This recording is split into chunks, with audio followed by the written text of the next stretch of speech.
A Man of Words and Not of Deeds, written by Charles Perrault.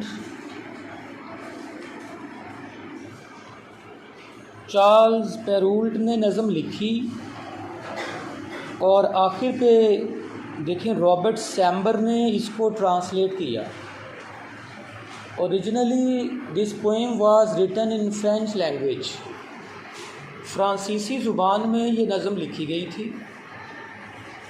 जैसे कि पहले कल वाली नज़म वो फ़ारसी में लिखी गई थी, उर्दू में इल्लामा इकबाल की नज़में लिखी गई थी, फिर अहमद नदीम कासमी की द फीड वो भी उर्दू में लिखी हुई थी, गॉड्स एट्रीब्यूट वो भी फ़ारसी में थी, और my neighbour friend breathing is last वो पंजाबी में ओरिजिनली लिखी हुई थी।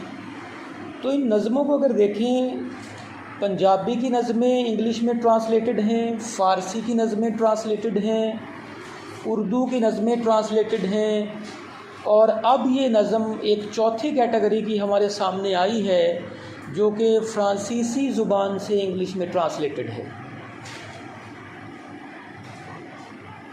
20 नज़मों में से 4 मुख्तलिफ़ ज़ुबानों की ट्रांसलेट की हुई नज़में इस बुक में शामिल हैं, बुक 3 में, फर्स्ट ईयर में।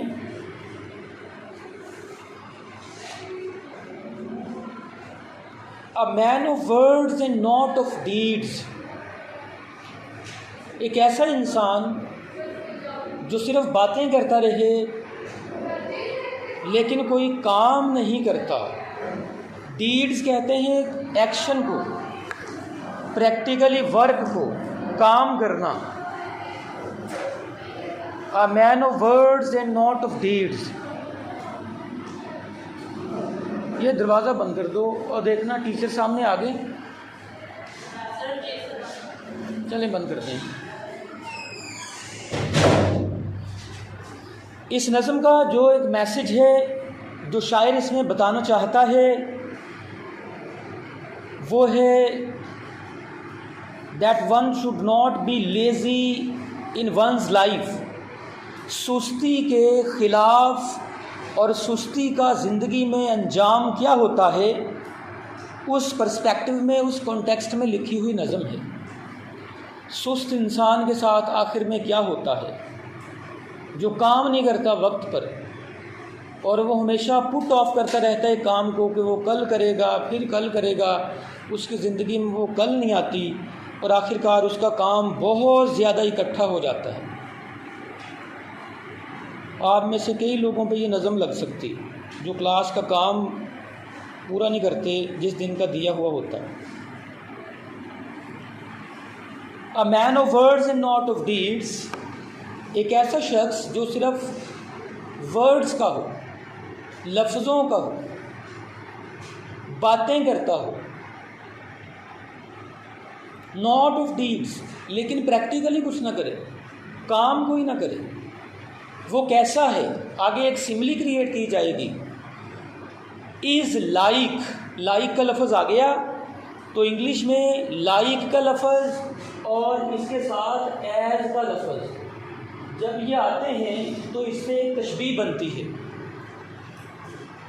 उर्दू में जैसा, का, के लफ्ज़ इस्तेमाल होते हैं, लेकिन इंग्लिश में एज और लाइक आएगा तशबीह बनाने के लिए। अ मैन ऑफ वर्ड्स, बातें करने वाला इंसान और काम ना करने वाला। इज़ लाइक अ गार्डन, एक ऐसे बाग की तरह है, फुल ऑफ वीड्स। वीड्स के लिए लफ्ज़ लिखें हर्ब्स, HERB, या उसके लिए लिखें अनवांटेड प्लांट्स,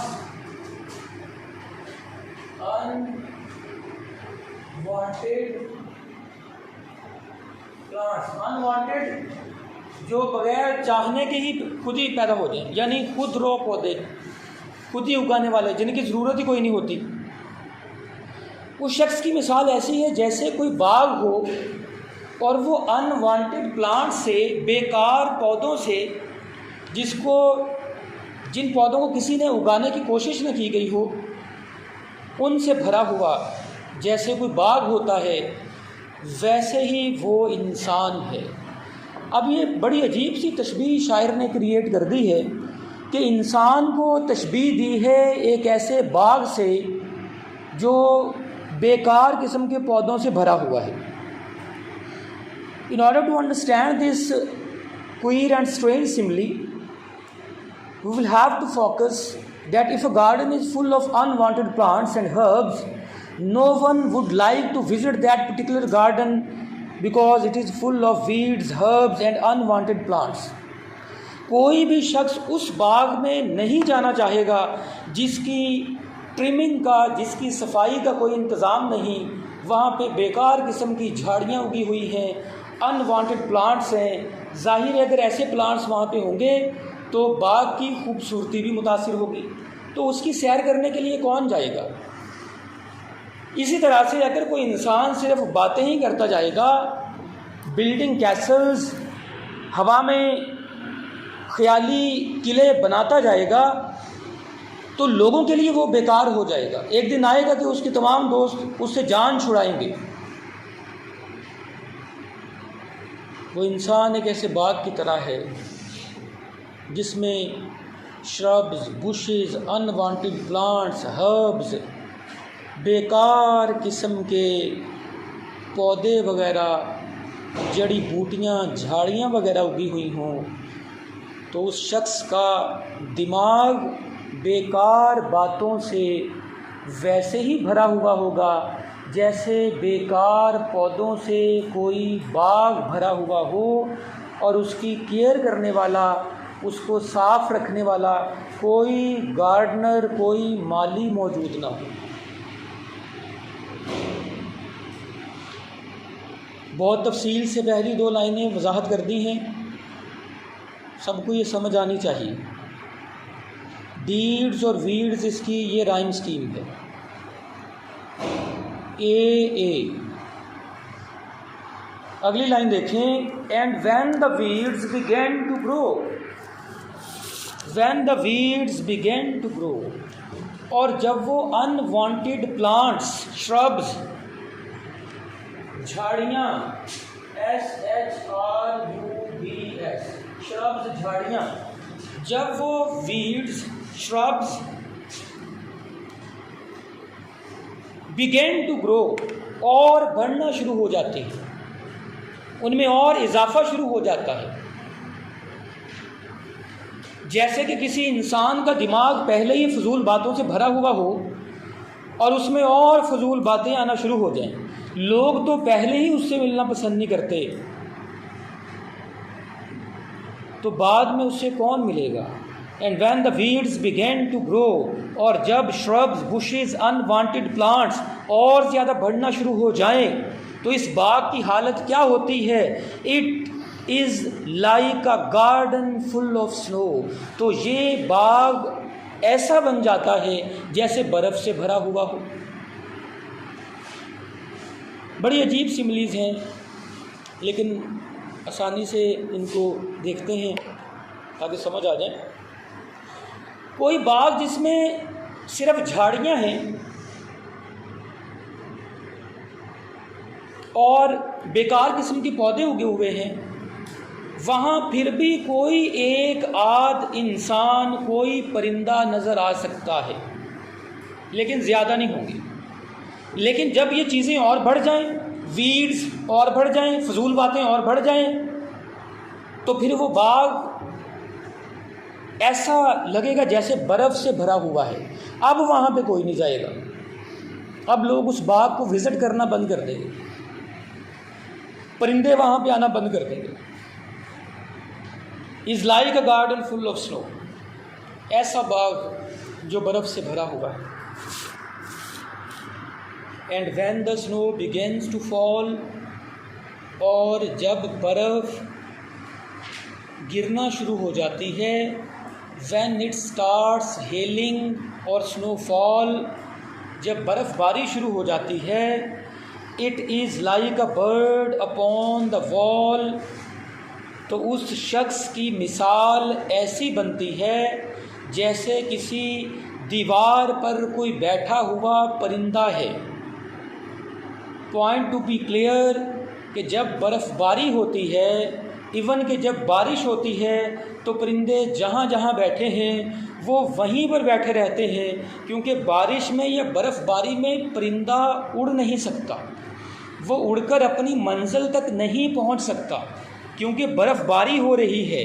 इसी तरह से जो इंसान ज़िंदगी में लिथार्जिक है, लेज़ी है, लैसिट्यूड का, सुस्ती का शिकार है, जब एक के बाद दूसरा काम उसके सर पे गिरना शुरू होता है तो वो भी उस बेबस परिंदे की तरह बन जाता है जो बर्फ़बारी में नहीं उड़ सकता।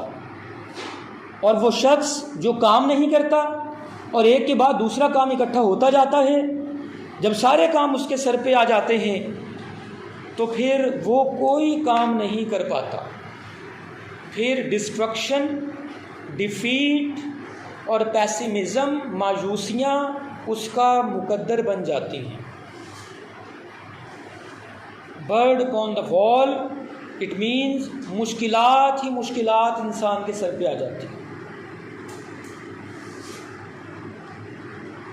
जैसे कि परिंदा बर्फ़बारी में नहीं उड़ सकता। And when the bird away does fly, it is like an eagle in the sky. ये एक लाइन जो है ऊपर वाली, बल्कि ये एक कपलेट ऊपर वाले 3 कपलेट से, सिंपली टू से ये एक शेर ऊपर वाले 3 शेरों से कुछ मुख्तलिफ है। ऊपर के 3 शेरों में पैगाम दिया गया है मायूसी का, लेकिन इस शेर में ऑप्टिमिज़म का, उम्मीद का एक पैगाम हमें मिलता है। लेकिन अगर वही परिंदा, यानी अगर वही शख्स अपना काम करे, फ्लाई, उड़ना शुरू कर दे, काम करे, it is like an eagle in the sky, तो वो आसमान में एक उकाब की तरह, एक शाहीन की तरह उड़ता दिखाई देता है।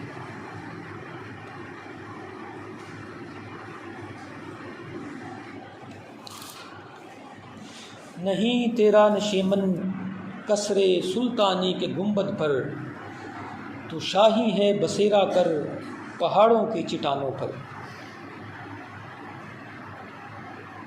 कसरे सुल्तानी पता किसी को क्या होता है? बादशाह के महल को कहते हैं।